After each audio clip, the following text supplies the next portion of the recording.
Pia, you're watching KiniNews. Tuan Ibrahim has explained why they chose Dr Mahathir as an advisor to the 4 PN-led states over Muhyiddin. According to him, this is as Mahathir is not a part of PN and they can tap into his influence. The 4 states under Perikatan Nasional chose Dr Mahathir Mohamad as their advisor to get him on board and tap the former Prime Minister's influence. This is according to past Deputy President Tuan Ibrahim Tuan Man. Tuan Ibrahim said this in response to a suggestion from Perkasa at an event yesterday that PN should instead appoint PN chairperson Muhyiddin Yassin as their advisor. Tansi dah ada dalam kita, Perikatan Nasional, berarti kita banyak mesyuarat, ada idea, dia bukan situ. Tapi Tun di luar, jadi bagi kita pengalaman sebagai Perdana Menteri, dia mungkin ada idea yang kita boleh manfaatkan ke 4 negeri yang kita menang ini. He added that each person that joins PN has their own supporters and followers, and if influential figures join, they can build a wave, either big or small. The 4 states, Kedah, Perlis, Kelantan, and Terengganu, were won by PN during GE15 and the recent 6 state elections. PAS currently helms the administration of all 4 states and had recently made Mahathir the unofficial advisor of the 4 state governments, dubbed the SG4. Meanwhile, when asked for comments on the matter, Muhyiddin said the decision was made by the 4 states and he supported the move. Itu keputusan yang telah dibuat oleh Perikatan Nasional, terutama di 4 negeri di utara. Mungkin dia melihat Tuan Mahathir adalah tokoh negarawan yang cukup berpengalaman, boleh memberi nasihat. Saya menyokong langkah itu dan kita harap bahawa 4 negeri utara itu akan menjadi satu wilayah pertumbuhan yang lebih pesat selepas daripada ini. Muhyiddin has filed an application for a DNAA from the 3 money laundering charges against him linked to the Jana Wibawa program. Muhyiddin Yassin has filed for an application to strike out 3 money laundering charges linked to the Jana Wibawa program. This comes after he succeeded in his bid to be freed from 4 abuse of power charges linked to the same program. He also filed an application to be granted a discharge not amounting to an acquittal from the charges. Muhyiddin filed a notice of application at the Kuala Lumpur Sessions Court on Monday. Unlike a full acquittal, a DNAA opens the possibility of Muhyiddin being recharged for the same offence in the future if prosecutors wish to do so. According to a copy of Muhyiddin's affidavit in support of the DNAA bid, the Bersatu president contended that the 3 money laundering charges are now baseless with the nullification of the 4 abuse of power charges. He claimed this was because money laundering charges depend on the existence of predicate criminal charges, such as abuse of power. On August 15th, the Kuala Lumpur High Court allowed Muhyiddin's application to nullify the 4 abuse of power charges against him, resulting in a full acquittal. However, the prosecution has since appealed to the Court of Appeal to reverse the acquittal. Still on Muhyiddin, the Perikatan Nasional chairperson said a victory in Pelangai will strengthen PN's position in Pahang and could trigger a change of government in the state. Muhyiddin Yassin said Perikatan Nasional could take over the Pahang state government through defections if it wins the Pelangai by-election. Speaking at the dialogue session yesterday, the PN chairperson hinted that past Deputy President Tuan Ibrahim Tuan Man will be the next Pahang Menteri Besar if this happens. He said the by-election is a time for the rakyat to come together with PN and give a clear signal. He added that while it won't change much in the composition of the State Assembly, as it is just 1 more seat, a victory would mean that they would have 4 representatives fewer than the government side. Ia tidak akan merubah kerajaan di Pahang. Menambah 1 menguatkan kedudukan kita. Kurang 4 aja. Kok bagi besok panggung pagi, entah mana yang berhormat UMNO pergi, ya aku silap kat situ. Masuk jemaah kita, nanti besar kita dah ada kat situ. Tuan Ibrahim, insyaAllah bakal nanti besar Pahang. Speaking to reporters later, Muhyiddin said PN is open to accepting anyone who wants to support them, including government representatives who agree to follow the coalition's principles. However, he said he has no information on rumours that 4 Pahang State Assembly members allegedly want to join the coalition. Pahang has yet to enact an anti-hopping law which is aimed to prevent elected representatives from defecting to a different party than the one they were elected on. We are often faced with nutrient deficiency needed for our body. This is why I choose G-Sure.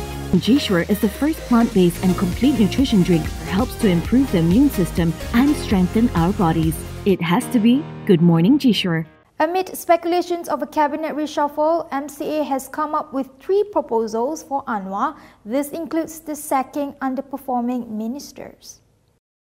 MCA has urged Prime Minister Anwar Ibrahim to relinquish his finance ministry position. This is so that he can focus on administering the country.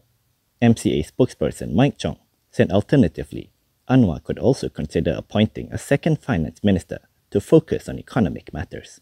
He said this is so that Anwar can perform effectively as Prime Minister in formulating policy and ensuring its coordination and consistency. In a statement yesterday, he said the move is necessary as people are saddled with a rising cost of living without a commensurate increase in income. Yet the government's plan to boost the economy seemed to lack direction. Meanwhile, Chong also urged Anwar to remove ministers whose performance fall below standards, as it has a negative impact on the country's operations and image of the unity government. He proposed that Anwar remove Economy Minister Rafizi Ramli and Agriculture and Food Security Minister Muhammad Sabu for supposedly courting controversy and failing to perform their duties. According to him, Rafizi had not put forward practical strategies to improve the country's economy and people's lives. As for Muhammad, Chong said Malaysia has seen shortages of food items like eggs and rice under his watch.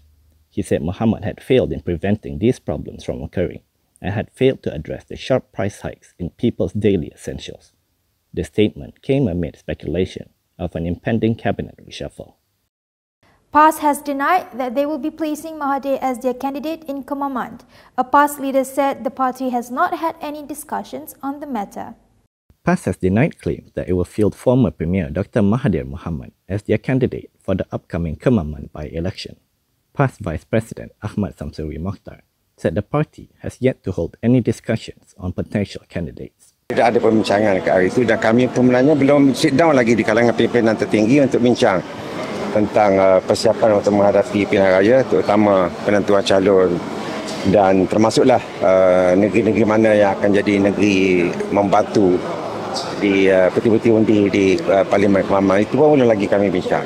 Tarikh nak bincang pun belum ada lagi. Earlier, report had claimed that a source close to Mahathir said PAS may field the former Prime Minister, who was recently appointed as the unofficial advisor to the 4 Perikatan Nasional-led states, as its candidate for the by-election. Meanwhile, Ahmad Samsuri, who is also the Terengganu Menteri Besar, said PAS has no plans on fielding a candidate from Bersatu. He said this is as Kemamand has traditionally been the Islamist party seat. He said they may even consider incumbent Chair Alias Hamid to contest in the seat again. On September 26, the election court nullified the GE15 Kemamand results due to elements of corruption during the electoral campaign. Perikatan Nasional had decided not to appeal the decision. The court has fixed the date for Sanusi's seditions trial.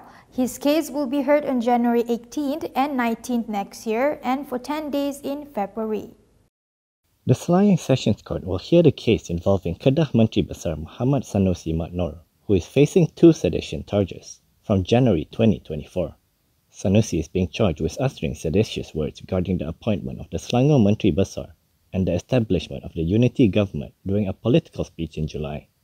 The court fixed January 18 and 19 and 10 days in February for the hearing.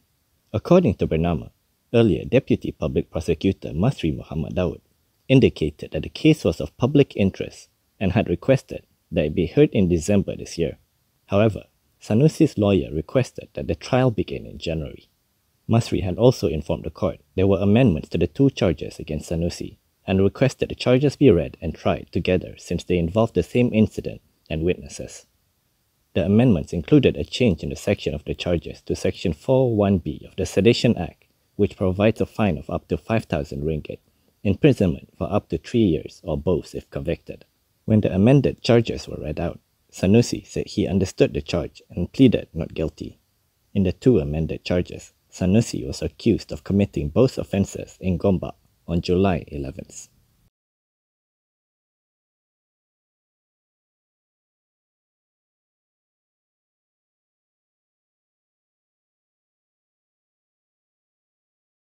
And that is all from me today. For more stories, you can go to Kinitv.com. You can also follow us on Instagram, Twitter, YouTube and Facebook for the latest news updates. If you like to support independent media, do consider subscribing to MalaysiaKini.com. I'm Pia. Thanks for watching.